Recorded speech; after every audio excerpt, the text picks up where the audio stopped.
नमस्कार, मुद्दा देख रहे हैं आप। मैं हूं आपके साथ रेशु त्यागी। अमेरिका में एक बार फिर खालिस्तानियों ने भारतीय वाणिज्य दूतावास पर हमला किया है।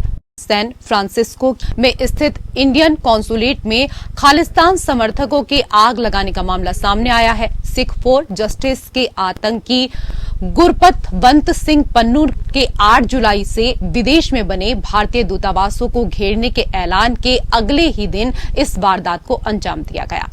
FBI इस मामले की जांच में जुट गई है। खालिस्तानी समर्थकों की तरफ से घटना से संबंधित वीडियो भी शेयर किया गया है। शेयर किए गए वीडियो के मुताबिक भारतीय दूतावास में आग लगने की घटना 2 जुलाई की रात की है। पिछले 3 महीनों में ये दूसरी बार है जब खालिस्तानियों ने इस तरह से कॉन्सुलेट को निशाना बनाया है।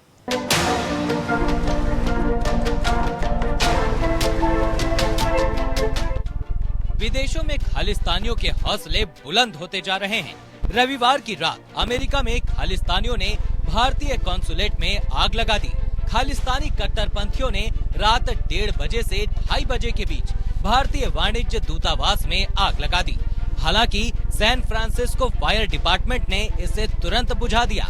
रिपोर्ट में कहा गया कि हमले में सीमित नुकसान हुआ है और कोई भी कर्मचारी घायल नहीं हुआ। खालिस्तानियों ने दूतावास पर अपने झंडे लगाने के भी प्रयास किए थे। पिछले 3 महीने में ये दूसरा हमला है। इससे पहले मार्च में भी खालिस्तानियों ने सैन फ्रांसिस्को में भारतीय वाणिज्य दूतावास पर हमला किया था। ऐसा ही कुछ लंदन में भी भारतीय उच्चायोग पर हुआ था, जिसे खालिस्तान समर्थकों ने निशाना बनाया था। भारत के साथ ही अमेरिका ने भी सैन फ्रांसिस्को में भारतीय वाणिज्य दूतावास पर रविवार को हुए खालिस्तान समर्थकों के हमले और आगजनी के प्रयास की कड़ी निंदा की है।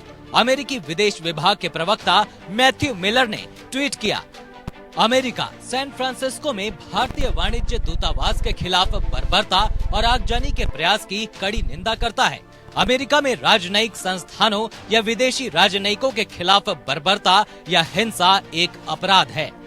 भारत सरकार और भारतीय अमेरिकियों ने इसकी कड़ी निंदा की थी और इसके लिए जिम्मेदार लोगों के खिलाफ तत्काल कार्रवाई की मांग की है। उधर कनाडा में खालिस्तान समर्थकों ने सोमवार को भारत के खिलाफ एक धमकी भरा पोस्ट जारी किया था। उन्होंने पिछले महीने मारे गए आतंकवादी हरदीप सिंह निज्जर की हत्या के लिए भारतीय राजनयिकों को जिम्मेदार ठहराया है। निज्जर के प्रतिबंधित संगठन SFJ से संबंध थे और उसके तार पाकिस्तान की खुफिया एजेंसी ISI से भी जुड़े थे। इसी साल मार्च में खालिस्तान समर्थकों ने कनाडा में भारतीय दूतावास के बाहर विरोध प्रदर्शन किया था। उन्होंने खालिस्तान समर्थक नारे लगाए और मौके पर मौजूद भारतीय पत्रकारों के साथ मारपीट भी की थी। कनाडा, UK और अमेरिका के बाद ऑस्ट्रेलिया में खालिस्तानी जहर फैलने लगा है। यहाँ पर भी भारत के हाई कमिश्नर और काउंसिल जनरल पर खालिस्तानी पोस्टर्स लगे हैं, जिन पर भारतीय राजनयिकों की भी तस्वीरें हैं। इन पोस्टर्स पर इन राजनयिकों को खालिस्तानी लीडर निज्जर का हत्यारा करार दिया गया है। पोस्टर्स के अलावा मेलबर्न में 8 जुलाई को भारतीय दूतावास तक एक मार्च की तैयारी कर ली गई है। पोस्टर्स की जानकारी ऐसे समय में आई है जब भारत के विदेश मंत्री S जयशंकर की तरफ से बताया गया है कि साथी देशों से खालिस्तानियों को जगह न देने का अनुरोध किया गया है। दरअसल ऑस्ट्रेलिया इस साल की शुरुआत से ही खालिस्तानी गतिविधियों का गढ़ बना हुआ है। 29 जनवरी को यहाँ पर मेलबर्न में खालिस्तान समर्थकों और भारत समर्थकों के बीच झगड़ा हुआ था। खालिस्तानी समर्थक पंजाब की आजादी के लिए जनमत संग्रह के नाम पर इकट्ठा हुए थे। इसके बाद मेलबर्न से लेकर सिडनी और कैनबरा में कुछ मंदिरों को भी निशाना बनाया गया। जिस तरह से खालिस्तान का सांप एक बार फिर से विदेशों में फन फैला रहा है, ऐसे में समय आ गया है कि इन जहरीले सांपों को वक्त रहते कुचल दिया जाए। Bureau report.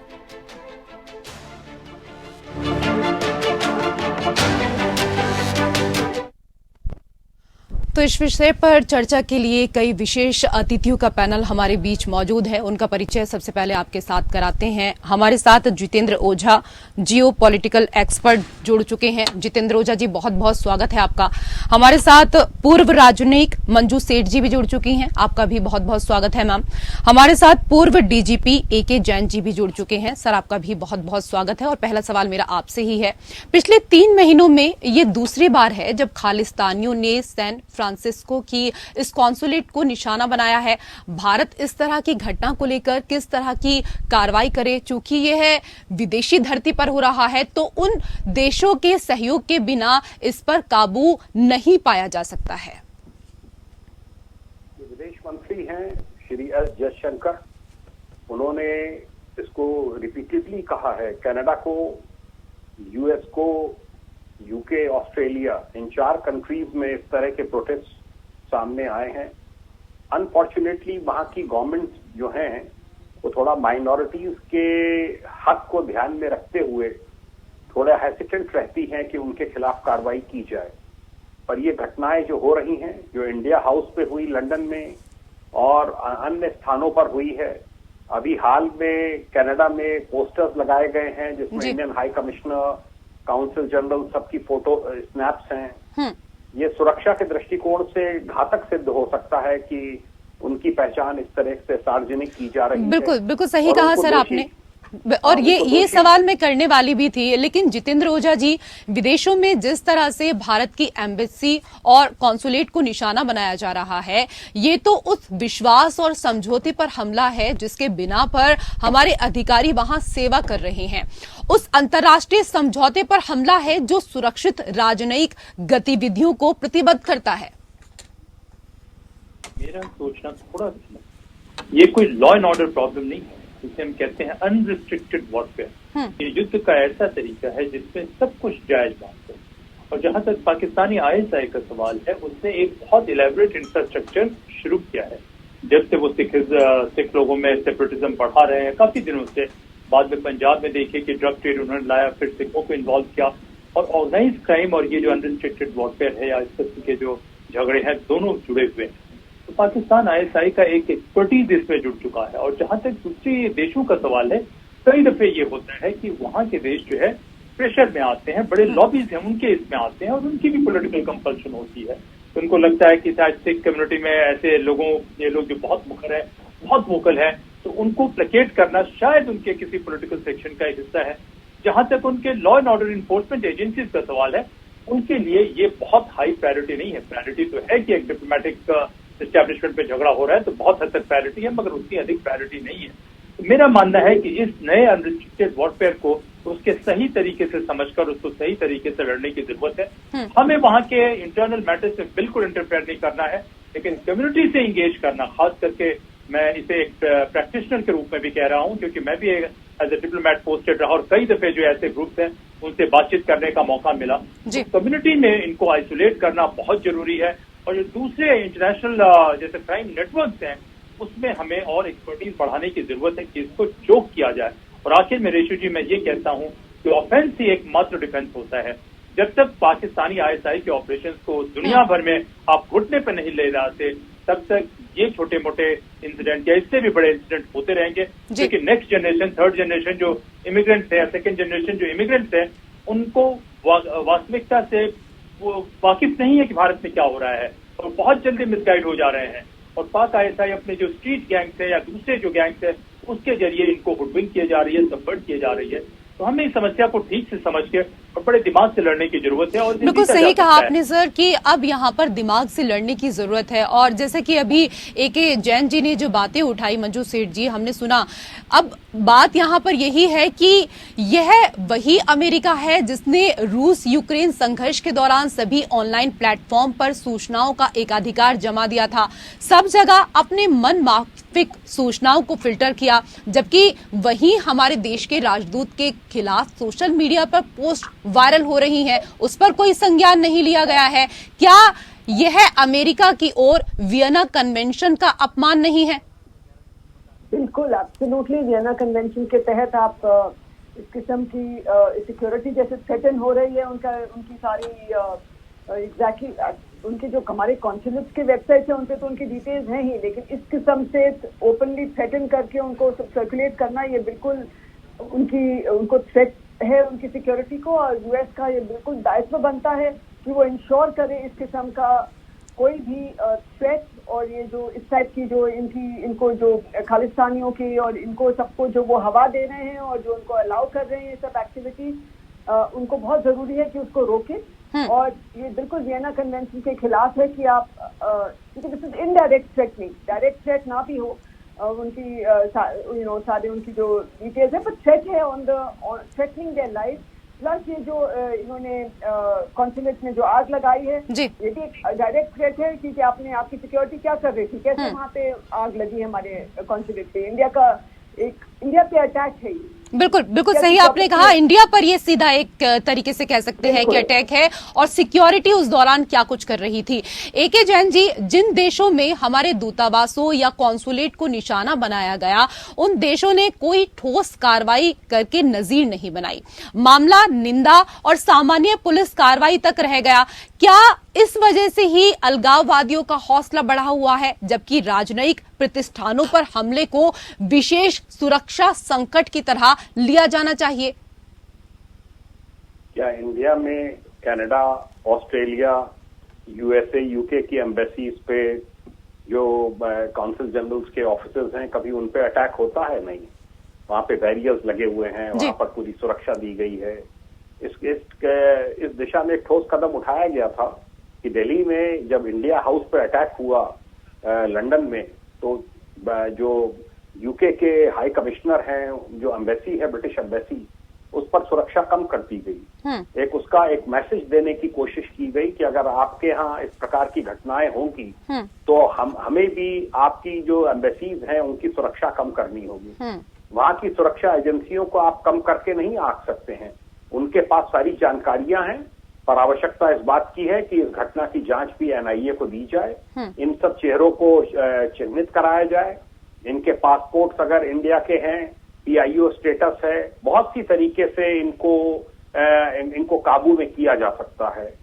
ये इसके लिए जो भी स्टेप्स उठाए जाने चाहिए वो सब उठाए जाने चाहिए, क्योंकि इससे अन्यथा इस प्रकार की घटनाएं भविष्य में बढ़ती रहेंगी। बिल्कुल सही आपने कहा, इस तरह की जो घटनाएं हैं वो भविष्य में ना बढ़े, इसके लिए एक ठोस कदम जरूर उठाना यहां पर अब होगा। जितेंद्र ओझा जी, भारत के राजनयिक प्रतिष्ठानों को निशाना बनाया गया तो अमेरिका की सुरक्षा एजेंसियों को इनपुट रहा होगा, वो भी तब जब पहले हमले हो चुके हैं। उन्होंने पर्याप्त गंभीरता नहीं दिखाई, क्या ऐसी संभावना भी हो सकती है? बिल्कुल ऐसी संभावना हो सकती है कि कई दफे वो इसे अपने हाई प्रायोरिटी में नहीं रखते हैं, इसलिए हमें उनके ऊपर दबाव बनाने की जरूरत है कि देखिए आपके लिए हमारे दो तरफा संबंधों के लिए बहुत जरूरी है कि आप इसे प्रायोरिटी में ऊंचा रखें और इसे महत्व दें।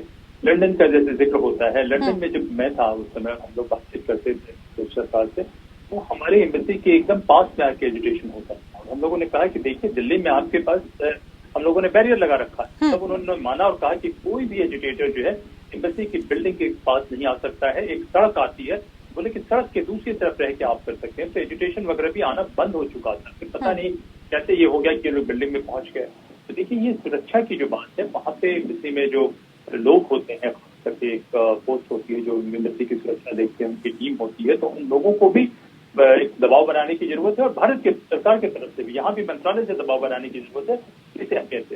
लेकिन जैसे मैंने कहा कि ये एक अनरिस्ट्रिक्टेड वॉरफेयर है, ये एक ऐसा युद्ध है जिस युद्ध में सारे तौर तरीके अपनाए जा रहे हैं। तो हम जब सिर्फ सुरक्षा की बात करते हैं तो वो एक टैक्टिकल रिस्पॉन्स होता है, और मेरा ये मानना है कि देखिए ये एजुटेशन अपने आप नहीं होता है। सिख एक्सट्रीमिज्म को या खालिस्तान को या इस्लामिक चरमपंथी को, भारत विरोधी आंदोलन को हवा देने वाली एक संगठन है। उस संगठन के प्राण कहाँ बसते हैं? उस संगठन के प्राण बसते हैं ऑर्गेनाइज क्राइम में। इंटरनेशनल क्राइम नेटवर्क है, बहुत सारे देश ऐसे हैं जहाँ पे वाकई लॉ इन्फोर्समेंट एजेंसी नहीं है, इतनी मजबूत है कि वो वहाँ पे ड्रग ट्रेड को रोक सके या वहाँ के जरिए उनके जगह से जो चीजें यूज होती हैं उसको रोक सके, लॉन्च पैड की तरह इस्तेमाल किया जाता है, इंक्लूडिंग पाकिस्तान तो अपनी टेरिटरी खुद ही देता है। लेकिन दुनिया भर में वो हमारे खिलाफ जो इस तरीके का षड्यंत्र करते रहता है, इस तरीके का आक्रमण करते रहता है, इस तरीके का प्रोपेगेंडा करते रहता है। मेरा मानना है कि उसके पूरे नेटवर्क को ध्वस्त करने की जरूरत है, कि उसके के प्राण पखेरु जो है जहाँ पे बसते हैं, ये आपने बहुत बहुत सही बात की कि पूरे नेटवर्क को ही यहाँ पर खत्म करने की बहुत ज्यादा जरूरत है। क्योंकि ए.के. जैन जी देखिए, कनाडा में 8 जुलाई को खालिस्तान समर्थक फ्रीडम रैली करने वाले हैं। उसकी सूचनाएं भी सोशल मीडिया पर तैर रही हैं। हालांकि अब कनाडा कह रहा है कि वो रैली की लाइव स्ट्रीमिंग नहीं होने देंगे, लेकिन ये बताइए कि रैली को ही क्यों होने दिया जाए? हमारे कंट्री में सोच अलग है। ये जो कंट्रीज हैं, मैंने पहले कहा, इनकी सोच माइनॉरिटीज के प्रति अलग है। कनाडा में तो मैंने देखा है कि सिख कम्युनिटी का बड़ा जबरदस्त वहाँ की गवर्नमेंट के ऊपर प्रभाव है। कई कई मिनिस्टर्स उस कम्युनिटी के हैं और वो इनके सपोर्ट पे बड़ा रिलाई करते हैं। पर जिस तरीके से ये ब्रैम्पटन में एक टैब्लो निकाला गया जिसमें इंदिरा गांधी के असैसिनेशन को हाईलाइट किया गया और उस पर खुशी व्यक्त की गई, इस प्रकार की जो भी गतिविधियां हैं, ये इन सब कंट्रीज को भी अब सोचना होगा फ्रांस की घटना के बाद कि उनको इंट्रोस्पेक्शन करना होगा कि माइनॉरिटीज के प्रति जो उनका रुख है वो कहाँ तक लॉ एंड ऑर्डर को मेंटेन करने के लिए उचित है, कहाँ पर उनको एक लाइन ड्रॉ करनी होगी कि जो इस प्रकार की गतिविधियों में लिप्त लोग हैं उनके खिलाफ क्या कार्रवाई की जाए, अन्यथा उनको आगे चल के उनको भी 10 तरह की परेशानियां होंगी। और ये ISI स्पॉन्सर्ड हो, कुछ भी हो, ये इस पे बड़ा सख्त बिल्कुल सही आपने कहा। और देखिए, कहते भी है ना कि जो दूसरों के घर में आग लगाता है, कहीं ना कहीं उसके हाथ भी जलते जरूर हैं। मंजू सेठ जी, इस तरह के हमलों से भारत की राजनयिक गतिविधियां भी प्रभावित हो सकती हैं? बिल्कुल प्रभावित होंगी, और क्योंकि ये एक बहुत ही अनफॉर्चुनेट इंसिडेंट है और आगे चल के हम लोग अगर सिक्योर ही नहीं है हमारे डिप्लोमेट, तो वहाँ पे काम करना मुश्किल हो जाएगा। Normal day to day activity भी करनी मुश्किल हो जाएगी।